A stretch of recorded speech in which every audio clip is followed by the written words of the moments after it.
Welcome to The Outlet, an NBA podcast hosted by Nick Fay and Kory Waldron. On this episode of The Outlet, Kory and I recap Game 2 of the Eastern Conference Finals between the Boston Celtics and Miami Heat. We also give our predictions for Game 3. As always, you can find The Outlet on all streaming platforms. Enjoy the show.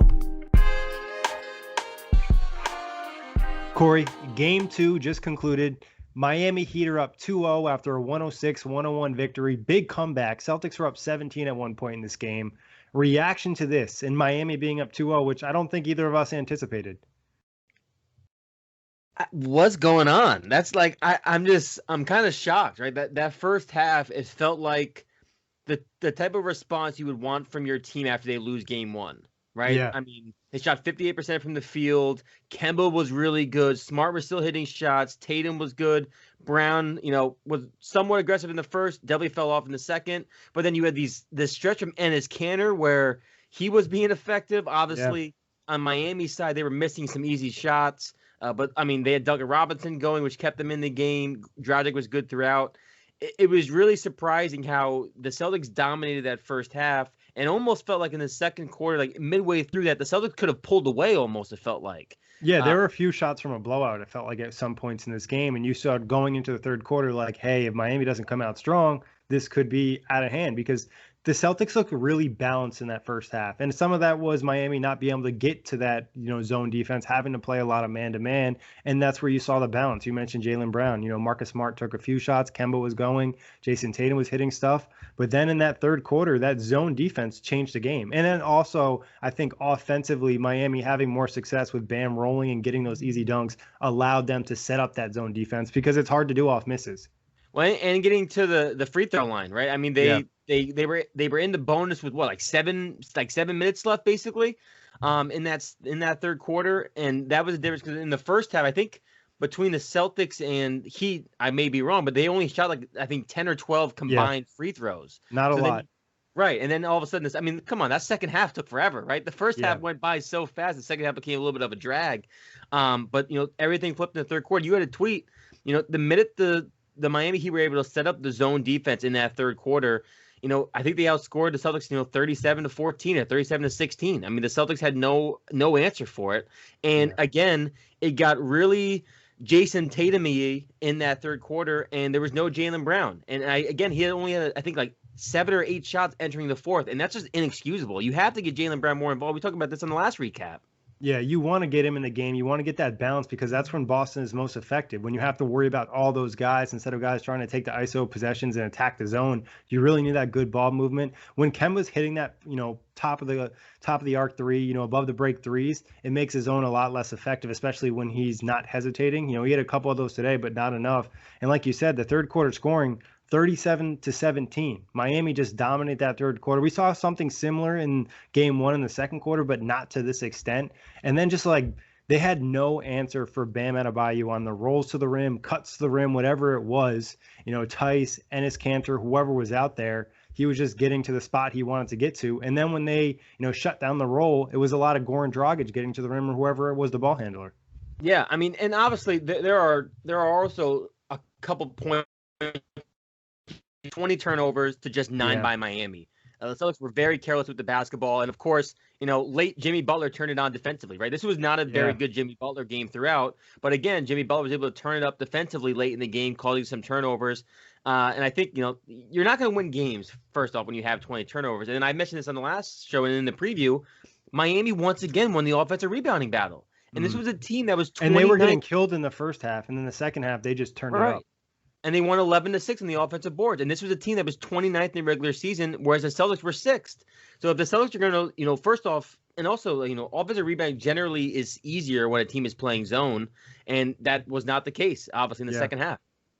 You got give a lot of credit to Miami's non-bigs. You got Tyler Hero, Jimmy Butler, Jay Crowder, all these guys kind of willing to get in there and kind of make different plays. And we saw both coaches kind of go to some different lineups that we didn't see. You mentioned Enes Kanter playing more in this game. You saw, Derek Jones Jr. get a little bit more minutes. No Andre Iguodala in the second half. And then also Grant Williams didn't play most of the game. Then he got some fourth quarter minutes. So I think you're starting to see some real adjustments from Brad Stevens and Spoelstra. And, I think they'll have a better idea of the rotations by game 4 or 5. Yeah, I mean, we saw Grant Williams playing small ball 5. I like it, to be honest. Well, no, yeah, you talked about that in the last recap, I believe. I don't think it's a terrible move. I mean, also, Kelly Olynyk had a decent stretch for Miami during this game as well, which was slightly surprising. He had a couple really good possessions at the rim against Kemba Walker, and I think they're the exact possessions you necessarily worry about him having to defend, and he was still able to, do a solid job. And you're like, oh, okay, Kelly Olynyk, and you're going to score a couple buckets, you can stay on the floor. Yeah, I mean, I would honestly say, you kind of allude to like the coaching matchup. Spoelstra's won both these games so far, in my opinion, with second half adjustments. The zone defense, honestly, just, Brad Stevens and the Celtics haven't really been able to crack it, so that just going out there as being a main adjustment, I think, is an issue for them. And I don't even think Miami's doing anything super creative, offensively. Yeah. They're just kind of doing things in transition, running what they've been running. And then obviously tonight we saw Duncan Robinson in full effect. And he's the type of guy, like, if he hits his first couple threes, it changes the game because now Boston has to play him differently the entire time. That one corner three he got in the pass from Bam, where the ball was in his hand for probably like 0.5 of a second. Yeah, it was just ridiculous. And I was just like, okay, it's that type of night. And that just changes how you play defense. And that kind of allowed Bam to get some of those roles we talked about in the third quarter because Jaylen Brown wasn't leaving Robinson. No, I mean, and like you said, I mean, he had 9 points, I think, in the first 5 minutes of the game, Duncan Robinson. And it was 18, but even still, when he puts the pressure on the defense that early, all night you have to be accountable for him then. Especially, it's funny too, like the last game, right? It was 0 Duncan Robinson because of foul trouble, and you had a really big Jay Crowder outing. Now, there was a Jay Crowder outing. I mean, he got better in the second half. He had some tough threes, but you had that Duncan Robinson experience. Again, this is what we were talking about with the Miami Heat is, it's not one guy that's going to beat you. It could be one guy for a quarter that beats you, but there's just so many different guys that they throw at you. Whereas, you look at the Celtics, who definitely have more star power, and they get a little bit stagnant. As you mentioned, again, it took Jaylen Brown way too late to get involved because in the fourth quarter, I loved everything I saw from Jaylen Brown. He was aggressive, attacking, getting to his spots, hitting some threes, but it was too little, too late. And like we talked about, like Jaylen Brown is not going to get as much attention as Kemba and Tatum. So there's going to be opportunities for him to kind of attack and get those one-on-one situations. And also, like, Tyler Hero wasn't that great tonight for Miami. I thought he looked more like a rookie tonight than he had almost the entire postseason. A couple of plays being a little overly aggressive, trying to attack Marcus Smart one-on-one, but they were still able to survive that and get through it. I mean, a lot of props to Miami, and I think a lot just goes to the defense because of forcing, like you said, the 20 turnovers. Some of that's on Boston making mistakes, but there was a lot of plays where you had Jimmy Butler, making the rotation, getting his hands in there, or whoever it might be. And, I saw a lot of highlight packages of Bam from game one with his rotations defensively, and he's a big reason they can play that zone defense so effectively because he moves like a guard at his size. Yeah. This was a really impressive win by the Miami Heat, honestly. And now game 3 obviously is the most crucial game of the series because if the Celtics go down 3-0, this is done. Yeah. I don't see them. Obviously, I don't think that's ever been done in NBA history. A team comes back from down 3-0 in the first place. But now it's a must-win game 3. And if I'm Miami, I just feel good because again, you've shown now that it doesn't matter what type of position you're in going into the fourth, going into halftime. Because you have the defense that you can lean on. And then, of course, like we haven't mentioned it, but that Goran Dragic 3 was the most incredible thing I've ever seen in my life. I mean, it was, but it felt like it was huge. He turned around and it really was, man. It was honestly ridiculous. As you mentioned right before we got on air, Goran Dragic was who they went to for the go-to buckets down the stretch. They said, Goran Dragic, win us this game. And he did. There was a point. Right, and there was a point in the third quarter I noticed, actually, they were still down 12, but he had a bucket, and he yelled, and it was one of the yells that was actually audible, and it got picked up, and he was like, let's go. And it felt like after that point, the Heat just rolled. And I even felt like in the fourth quarter, Spoelstra waited almost a little too long to get Dragic back in the game. And I was like, okay, you kind of need him in there. He was the one guy giving you consistent offense. And defensively, they haven't really attacked him a lot in the series. Like you said, if you're Miami, I think you're feeling really good about yourself because even if Hayward comes back, you just need to win 2 more games out of the next possible 5. So it's not like you're in a bad position at all. And you expect some of your guys to play better and, even out throughout the series. Like we talked about, Butler, 14 points, 4 of 11, missed layups, wasn't aggressive. Bam had that monster second half, but he missed about 3 or 4 layups in that first half. So it's like, okay, going to game 3, there's some real positives for us. And I think looking at the Boston side, Like Jaylen Brown, 8 of 14. We talked about trying to get him more shots. Jason Tatum, only 12 shots, 6 of 12 from the field. Kemba had 19, was 9 of 19.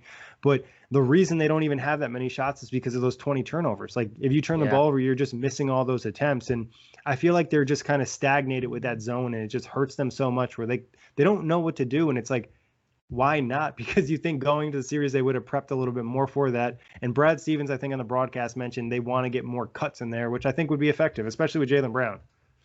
Yeah, I mean, and you also mentioned, just to note, like the Celtics were at the free throw line 24 times, just 14 times by Miami. And Miami's a team that gets to the free throw line a lot. Like there are a lot of negatives for this Celtics loss. Yeah, and I think I want to say Boston started the game 6 of 10 from 3, and they finished 10 of 28. I'm not 100% sure on that number, but something in that realm, which just means they went cold, and it's not talking, and you're not thinking a lot of like bad looks. There was a lot of good looks they were just missing. Yeah, I mean, I know I tweeted about the 3-point shooting. Yeah, they were 6 of 14 at halftime. Yeah, so it's just. And Miami was 7 of 23 at halftime, and they completely flipped the script. I mean, they only hit 7. They still shot pretty poorly from 3, but still, I mean, this was a really good comeback win by the Miami Heat. And it kind of feels like so far in the bubble now, that we kind of have a little bit of a sample size, the teams that don't have stars and play a collective brand of basketball outside of like the Lakers are just having more success, and that's the Denver Nuggets and the Miami Heat, because it's pretty much a next guy up, and we're going to beat you as a unit. Everyone knows where to go on rotations, and they seem to have the edge so far.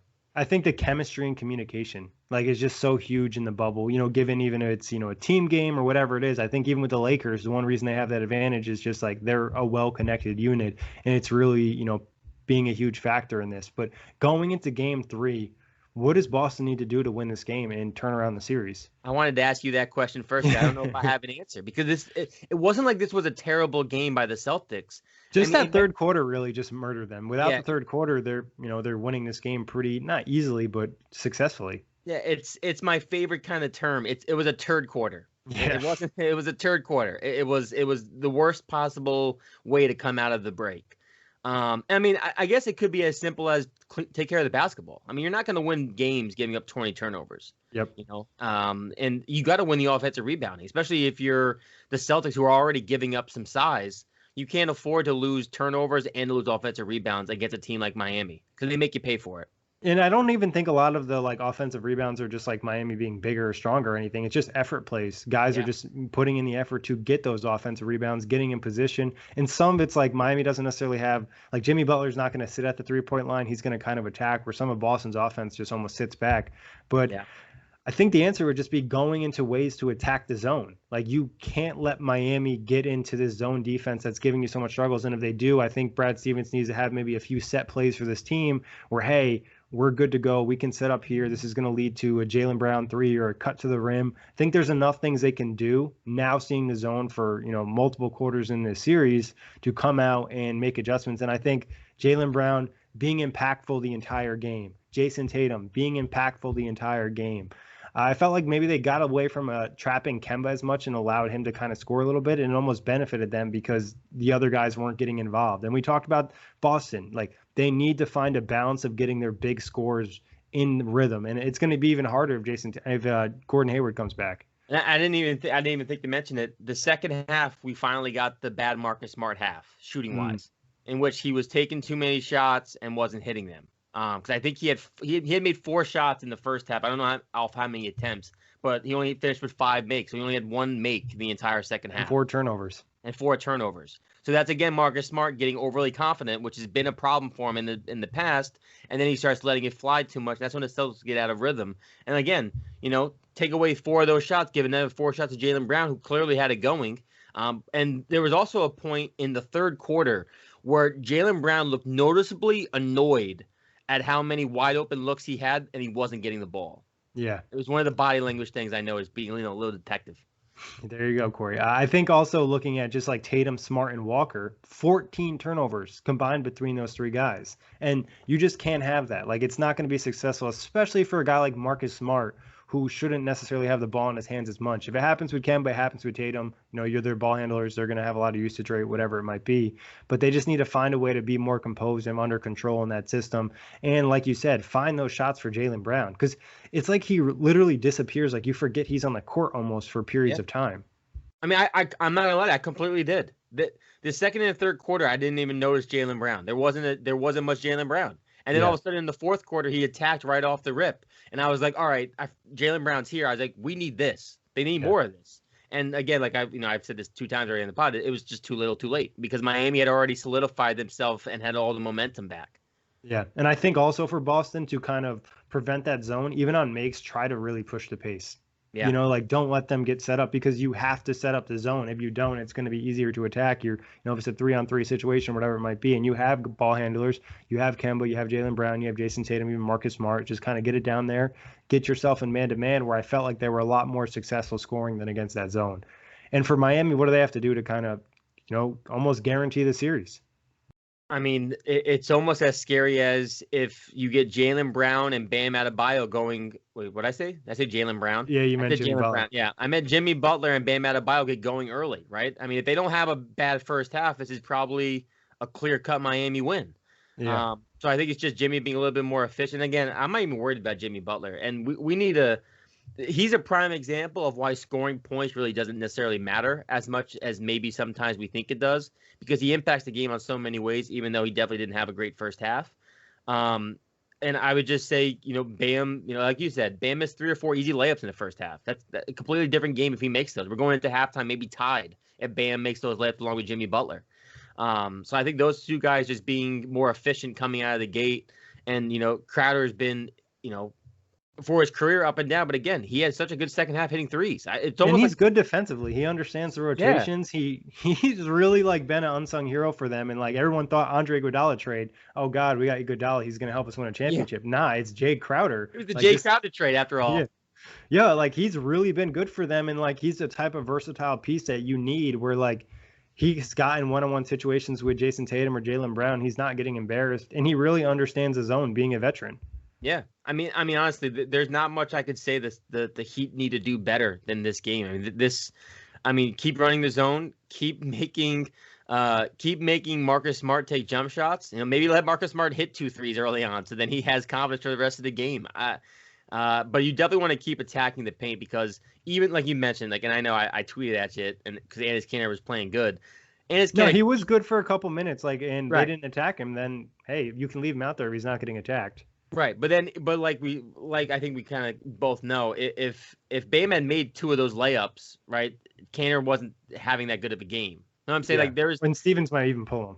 Right, exactly. So I mean, it's attacking the paint, because Daniel Tice, again, this is a mismatch for the Celtics in terms of Bam Adebayo, and this is a series where they could dominate in the paint. And I don't know the exact paint, points in the paint total, but I would say just by watching, it definitely felt like Miami won that by a large margin again.